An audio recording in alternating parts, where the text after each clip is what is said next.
Welcome back to the class. 12 question है 13वां देखो। निम्नलिखित सूचना से आपको शुद्ध कार्यशील पूंजी का अनुमान लगाना है। रॉ मटेरियल दे रखा है 500 रुपये कॉस्ट पर यूनिट है ये। डायरेक्ट लेबर है 200 का, ओवरहेड से 300 का। सेलिंग प्राइस दे रखा है 1500 रुपये पर यूनिट के हिसाब से। आउटपुट दिया है 50,000 यूनिट का। रॉ मटेरियल इन स्टॉक है 4 वीक का। वर्क इन प्रोग्रेस है 4 वीक का और 50% का stage with full material consumption दे रखा है। फिनिश्ड गुड इन स्टॉक दे रखा है 4 वीक का। क्रेडिट अलाउड बाय सप्लायर्स दे रखा है 4 वीक का और क्रेडिट अलाउड टू डेटर्स दे रखा है 4 वीक का। Cash at bank in accepted to be 50,000। मान लीजिए कि वर्ष में 52 सप्ताहों में उत्पादन की एक समान गति रही। सभी बिक्री उधार आधार पर की गई हैं। यदि संगणना करने के लिए आपने अन्य कोई परिकल्पना की है तो उसका उल्लेख करें। देखो क्वेश्चन नंबर 13। पहले थोड़ी सी कैलकुलेशन। अब कैलकुलेशन में क्या है, टोटल यूनिट कितने की हैं? 50,000 और रेट सेल का कितना है? 1500 रुपया पर यूनिट। तो टोटल सेल कितने की बनेगी? 50,000 मल्टीप्लाई बाय 1500 कितना हो जाएगा?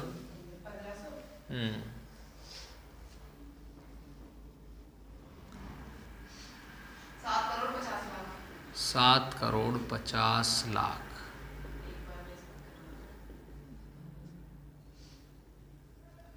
अब देखो यहाँ से निकालेंगे रॉ मटेरियल। कभी कभी मटेरियल वेजेस ओवरहेड जो है सेल के परसेंटेज होते हैं, इसीलिए सेल निकालनी पड़ती है। लेकिन इस बार तो उसने दे रखा है रॉ मटेरियल कितने का? 500 का। तो raw material at the rate of 500। इसका मतलब यह है कि अब सेल का कोई काम हमारे पास नहीं है। तो 50,000 यूनिट मल्टीप्लाई बाय 500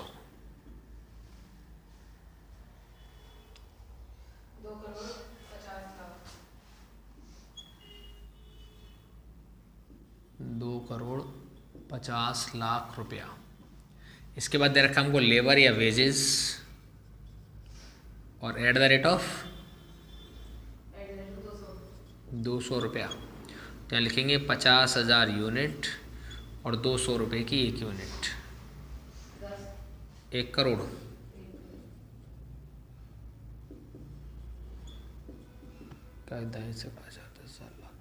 ठीक है, करोड़। अगला क्या है? वेजेस नहीं, ओवरहेड्स। कितना है? 300 रुपये।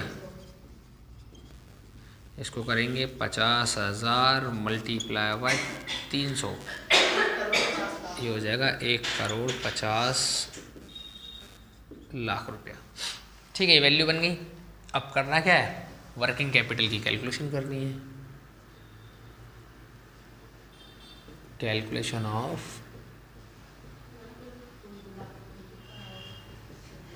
Working capital. देखो सबसे पहले पॉइंट इधर बनाएंगे, ये बन जाएंगे हमारे करंट असेट्स। बी पॉइंट इधर बनाएंगे, ये बनेगी करंट लायबिलिटीज। अब देखो करंट असेट्स करंट लायबिलिटीज के लिए क्या क्या वैल्यू हमारे पास है। बोल रहा रॉ मटेरियल इन स्टॉक दे रखा है 4 वीक का। तो रॉ मटेरियल है इसमें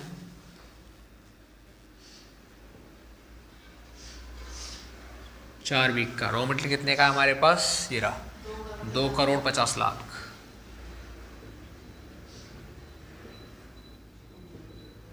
चार वीक का 4/52 2 crore 50 lakh multiply 4 divide by 52।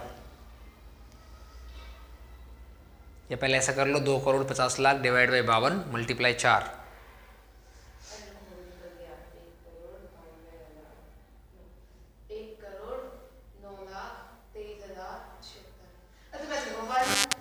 One हाँ 19,076,076 तो 21 दहाई सैकड़ा हज़ार 10,000 लाख 10 लाख 19,23,077 रुपया। ठीक है, आगे वर्क इन प्रोग्रेस दे रखा है 4 वीक का, लिखेंगे यहाँ पे अगला WIP, और कितने का है 4 वीक का। इसमें क्या क्या आता है, रॉ मटेरियल, वेजेस और ओवरहेड। मैंने एक बात बताई थी, इन तीनों को तुम एक साथ भी लिख सकते हो और अलग अलग भी लिख सकते हो, है ना। देखो अब कितना दे रखा है हमको, रॉ मटेरियल दे रखा है 2,50,00,000 रुपए का, कितने का 4/52। अगला हमको दे रखा है 1,00,00,000, 4/52, और अगला दे रखा है हमको 1,50,00,000, 4/52। लेकिन इसके सामने एक वैल्यू उसने बोली है 50% की वैल्यू बोल रहा है ना, 50% विद द फुल कंपटीशन ऐसे बोला है ना। तो 50% जो है वो किसका निकालना है, सिर्फ वेजेस का और ओवरहेड का, एक्सपेंसेस का 50% करना है बस, मटेरियल का नहीं करना है। करो इसको सॉल्व। पहले वाला सेम है, कितने का आएगा 19,23,077। इसका निकालो 1,00,000 divide by 52 multiply by 4, sorry 1,00,00,000 divide by 52 multiply 4, जो आंसर है उसका 50%।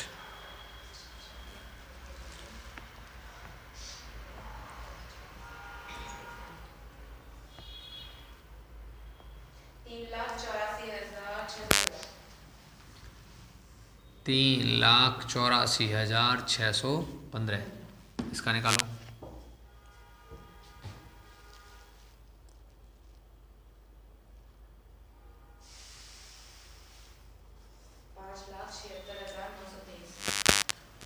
$5,76,923।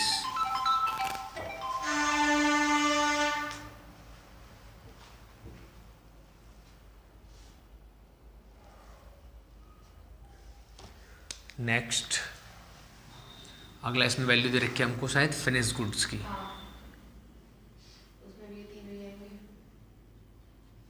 अब फिनिश गुड्स में या तो आप सीधा कॉस्ट के अनुसार कर लो इसको, और कॉस्ट नहीं कर पाते हो तो फिर आपको अलग अलग करना पड़ेगा। कॉस्ट में क्या बोल रहा हूँ, जैसे ऊपर दे रखा है ना आपको ये कॉस्ट पर यूनिट, तो टोटल कॉस्ट कितने की 1,000 की, तो 50,000 मल्टीप्लाई बाई 1,000 कर सकते हो। इस तरीके से कर लो, और इस तरीके से नहीं करना चाहते हो तो फिर सीधी सीधी ये वैल्यू को ऐड कर लो, ये वाली वैल्यू जो इनको ऐड कर लो। कैसे करेंगे, 2,50,00,000 प्लस 1,00,00,000 प्लस 1,50,00,000 मल्टीप्लाई कितने परसेंट बता रहा है, 4 वीक।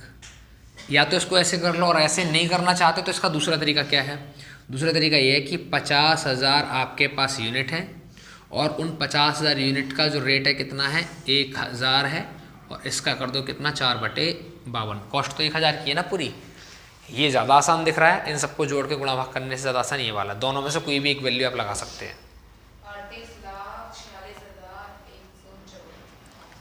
38,46,154। इससे करोगे तब भी उतना ही आएगा, ठीक है। दोनों में से कोई भी एक वैल्यू आप लगा के देख सकते हैं। इसके अलावा डेटर्स लिखा है इसमें अभी तक, अभी नहीं लिखा है इधर। क्रेडिट अलाउड टू डेटर्स, इससे पहले दे रखा है हमको क्रेडिट अलाउड बाय सप्लायर्स, तो सप्लायर्स वाली वैल्यू इधर लिखनी पड़ेगी हमको। मतलब कौन है वो, क्रेडिटर्स। और क्रेडिटर्स लगते हैं हमेशा रॉ मटेरियल पे। रॉ मटेरियल कितने का है 2,50,00,000, कितने वीक का है 4 वीक का है। इसको सॉल्व करो, और इधर एक वैल्यू आएगी डेटर्स की।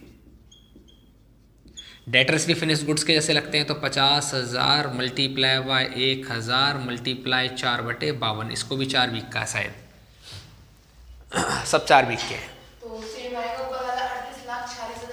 हाँ, ये दोनों वैल्यू एक ही हैं, तो इन दोनों से सेम ही वैल्यू आती है। नहीं, मैंने बताया या तो आप इसको ऐसे कर लो, चाहे तो ऐसे कर लो, लिखना नहीं है इसको। हाँ, और डेटर्स की वैल्यू वही है, जैसे डेटर्स का बता रहे हो, तो यहाँ आएगा 38,46,154। इसका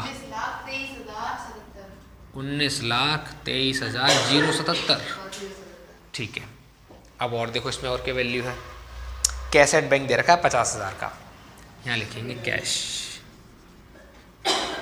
एट बैंक कितने का? 50,000 रुपये का।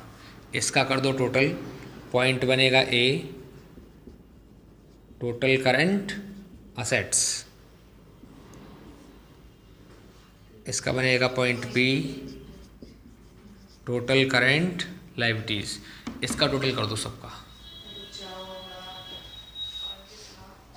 इसका तो उतना ही आ जाएगा 19,23,077।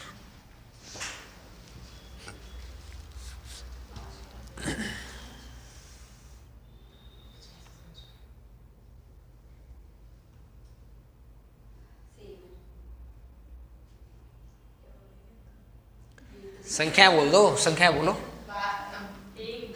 1 2 5 5 0 0 फिर 0 0। ठीक है, तो ये हो रहा जाएगा 1,25,50,000। इसमें से ये घटा दो।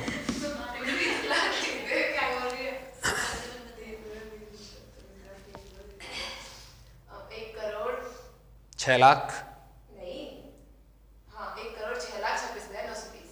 923। यहाँ आ जाएगा working capital A minus B, इसमें से इसको घटाएंगे तो आंसर बचेगा 1,06,00,000, हाँ 26,923। ये इसका आंसर है। बताओ, आगे बात समझ में? गुड।